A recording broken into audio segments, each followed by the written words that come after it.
Welcome to the World United. Welcome to the World United. Through some of the things that a genealogist needs to know how to do. Things like I've listed here on the slide: search, cite, spelt with a C, record, collate, display and share. And all of that comes under the heading of family history research. I've listed 10 things here, but there are many, many more. But I want to highlight just 4 for you in this demonstration segment of my presentation.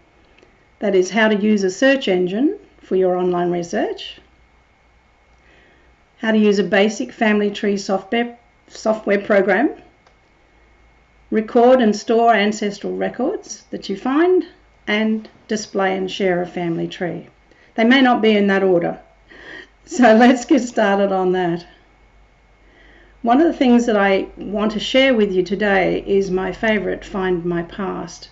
So I'm going to go to Find My Past to demonstrate that for you. And I'm going to go to that website now. And because I can't see you, Gabby, if you could just verbally tell me that you can now see that site.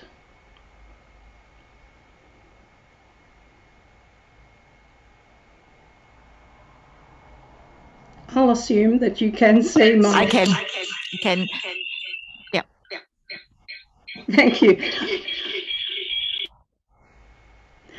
All right, here we are on Find My Past, which you can purchase an account or have as a free for a few weeks. This is my favorite search engine. And on the front page, it recognizes me because I've logged in, and it will tell me what I was looking for most recently. And this is my ancestor, one of my Welshies, David Evans. And things that I had recorded or found recently are listed at the bottom. I can do a search here for a particular person with their first and last names, when they were born and where they were born. But today I'm going to take you on a little journey in how to use it the best possible way for those BDMs mentioned before, births, deaths and marriages. So I'm going to life events as my search field, and it brings up a page in which I can put in my data. And at the top I can select where I want to search from, and in this case it'll be Wales. So that cuts down the number of possibilities by millions. And I want a subcategory this time of parish marriages. And then I go about putting in the name of the person and the years that I'm interested in. But first I want to be very specific and put in the actual place where that ancestor was married, and that was Haverfordwest in Pembrokeshire, Wales. And my goodness, there are over 47,000 records in that particular one. So let's see what happens now when we search for David. That's cut it down to 1,500. We put in his surname of Evans, cuts it down to 61. And I must say that looking for Evans in Welsh records is like looking for a needle in a haystack. So to be very specific, we need to put in dates like his birth date of 1807 and the marriage date, in this case, of 1828. And as you can see, it whittles it down to just 4 results. So now I can click on that, and one of those 4 should be my ancestor. It'll take a few seconds to come into view because it's pushing it through Zoom. And voila, there we have the top 2 records that I've already looked at, as you can imagine, in preparing for today's workshop. So it tells me David Evans in the year of 1828 in Pembrokeshire, marriages and banns. And if I go into this particular record, it's the transcript of that original record of the marriage banns. And as you can see here, it's very easy to read the name David Evans, and here is his wife's name, Lettice, and her maiden name of Day. It also shows me that they were married in Haverfordwest at St. Mary's Church. So these are all useful pieces of information. And if I scroll down below that, it will also tell me that there are other records that I could look at for David Evans, such as the Census record, which is another very useful place to go. So if I click on this one for 1841, it will change,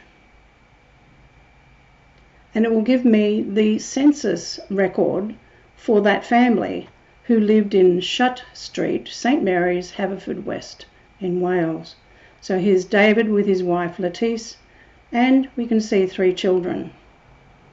Interestingly, there are more rows beneath that, and by clicking on that I can now see there's another child, Richard Evans. And in this particular census detail, there was another whole family living there, the Joneses, William and Mary and their children. But we just want that top bit of information for our records. So I can copy this to the clipboard. This is one of the really useful things that I recommend you do if you're using Find My Past. It's quite a new tool, but it saves you having to reconstruct or type it out from some other record into your own. So copying that to the clipboard means I can now paste that wherever I want. And I'm going to come back again and have a look at that record and show you how I paste it into my favourite Evernote. But for the time being, I just want to reiterate how useful it is to be able to search through the records for an ancestor in Find My Past. So if I come back to that record, there is another piece that is really interesting. For this one, I can see the original image of the document. And if I click that one, it might take a few seconds to come into view. But this is one of the things that I really love being able to see online, and that is the original documentation. And in this case, it's the marriage ban for my great-greats. So if I scroll that down a little bit, you can see it's a bit hard to read the old writing, but David Evans of this parish, a bachelor, and Lettice Day of this parish, spinster, were published in this parish. So this is referring to the bans for the marriage, where it was read out on previous Sundays for the congregation. And it tells us who the vicar was as well. So that is a really nice thing to have, and I can then save that as a copy and share it with my family, and of course put it into my stories. Coming back to Find My Past, I can continue on my way in searching for more records for David. But let me come back to my slides and take you to the next point in my workshop. We need to be sure that what we're finding is actually correct for our ancestor, so we need to know how to cite the sources. And I won't go into detail now because of limited time, but there are some sites online where you can go to find out how to do this citing. And the simplest one is this sitebuilder.com, spelt CITE-builder.com. And from there you'll learn how you can create the correct site source. Then comes the tricky part of storing the records you found, because if you can imagine digging deeper into your ancestral lives, there's going to be many, many records. And what you're seeing here at the moment is my favourite way in using Evernote, which is a free tool. You can also buy a subscription to give you extra options, but the free one is fine, and it's where I store the research results for my families. As you can see here, quite a number of them building up. And what I want to do now is to demonstrate some of the things that you can do in Evernote. So now I'm just jumping over to Evernote, and I'm already logged in there, but it will take a few seconds to come into view by pushing it through Zoom. And we're on the home page. So it looks a bit messy and hard to decipher. Well, what is all this? It's just a lot of text. Let me take you to the notebooks. And this was the list that I showed you in that slide a moment ago. And what I want to do is record some more data that I found for the Welsh tribe. So I click into my notebook of that name. And here's David up here. And you'll see that I've already begun on the right hand side to enter the information. So the 1841 information that I copied to the clipboard, I'll do it again here to show you, can now be pasted in place by using Control V, V for victory.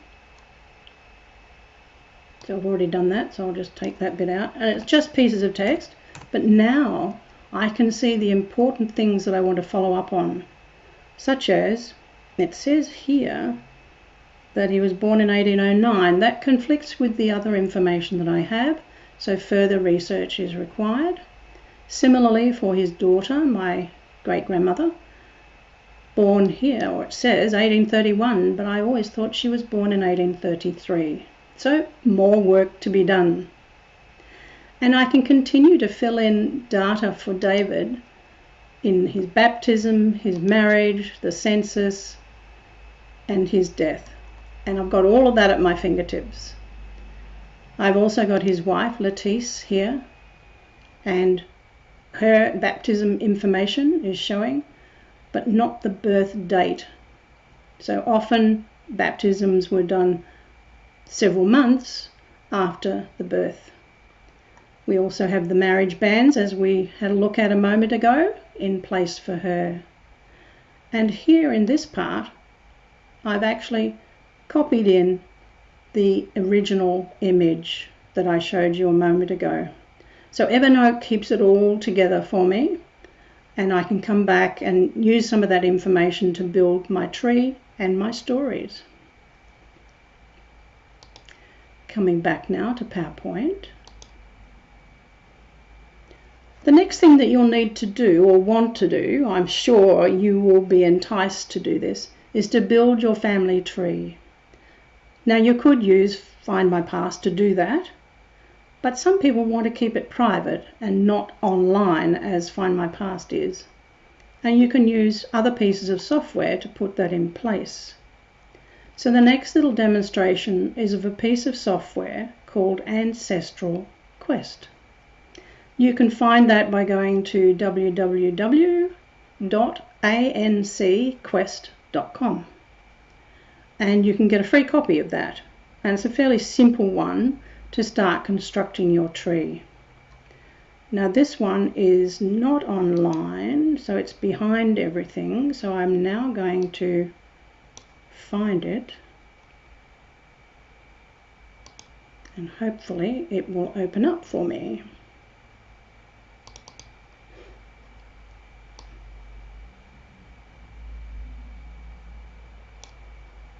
Okay, here it comes. This is what it looks like. I'm hoping you're now still seeing the PowerPoints. Let me go back here. So this is what the ancestral tree looks like in pedigree format. And you'll see my name as the principal person in this pedigree chart, my parents, and grandparents and so on. And I'm not sure if you can see it very clearly, but on the right hand side you can see David Evans and Lettice Day.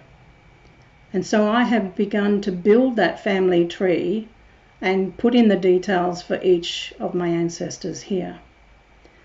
On the top right you can see that there are some gaps. So these are the things I need to further research. So building an ancestral tree just on your computer is a good way to go. You can start from scratch and just put in your own name and then keep filling out the details for your parents and so on. Or if you've already got a tree set up in places like Ancestry.com or Find My Past, you can import that into Ancestral Quest using what we call a GEDCOM file. Strange name, but it is the collection of data that you can get from your online tree. You export that and then import it into this one. So that's a useful step for you to take in your beginning journey into genealogy. Now remember those census details that I was talking about before when I was showing you how to find them in Find My Past? These have such a lot of information about your family, and the one that we were looking at was the 1841 census, and here I'm demonstrating the next one that I found for David Evans, which was the 1851 census. And now I can see, as you can see, that his occupation is Ag Lab. This is quite typical of the time. That stands for agricultural labourer. His son, George, was a shoemaker apprentice. But his daughter, Marianne, is not listed here. So then that poses a question, why isn't she here? What happened? And of course, this is now 1851 and she would be 20, so she's not living at home. But where is she? Because I know she didn't marry until 1859. So that can send you off onto another tangent to find this missing ancestor. The wonderful BDM records are really something that you want to put into special sleeves or special folders to share with your family. They really are the best way to bring those people's lives into focus. So here we're looking at the original, it's an extract of a birth certificate of my great aunt Rosina in the background, and in the foreground her marriage in the year 1894. And then here's the new one that we looked at a moment ago, which is the marriage banns for David Evans and Lettice Day. You can find out more about where to find BDMs if you want to. If you're in Australia, you can go to www.bdm.vic.gov.au, and there you can find links to researching your family history with their records. We're so lucky to have all of those digitised archives. When you're wanting to locate and research your resources, there are plenty of other places to go to as well.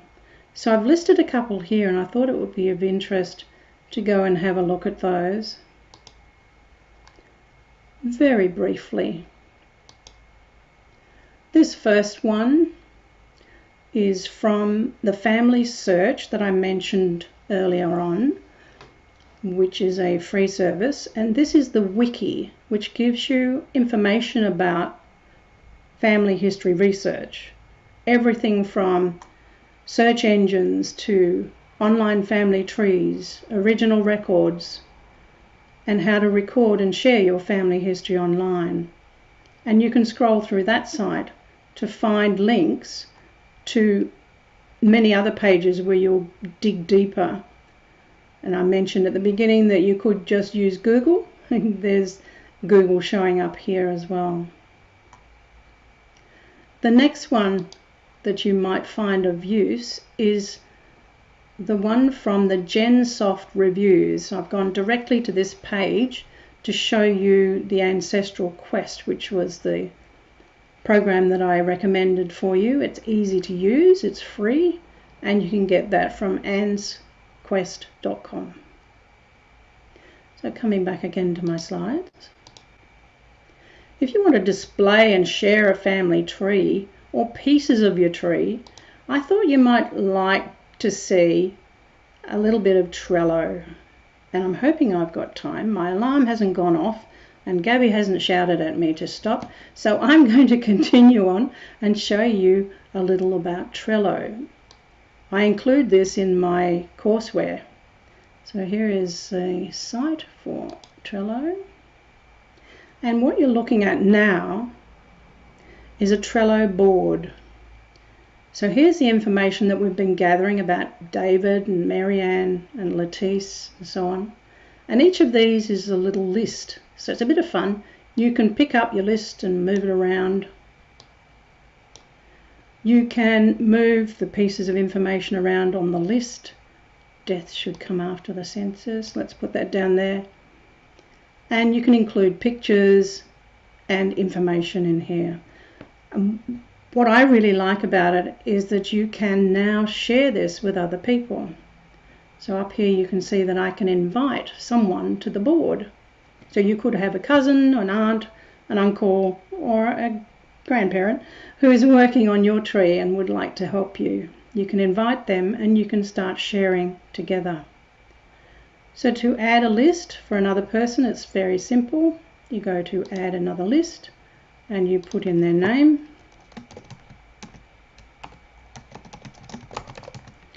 And add the list. You can then move that list around if you need to, as I showed before. You can put all sorts of wonderful backgrounds in place which make it a very interesting site to look at. But now you can start to draw together the facts that you know and begin to think about a story for your ancestor. Just using some of the facts there and the questions that were raised as you did your research. There's lots of wonderful things you can do in Trello. There are also some templates that I can show you. I made one for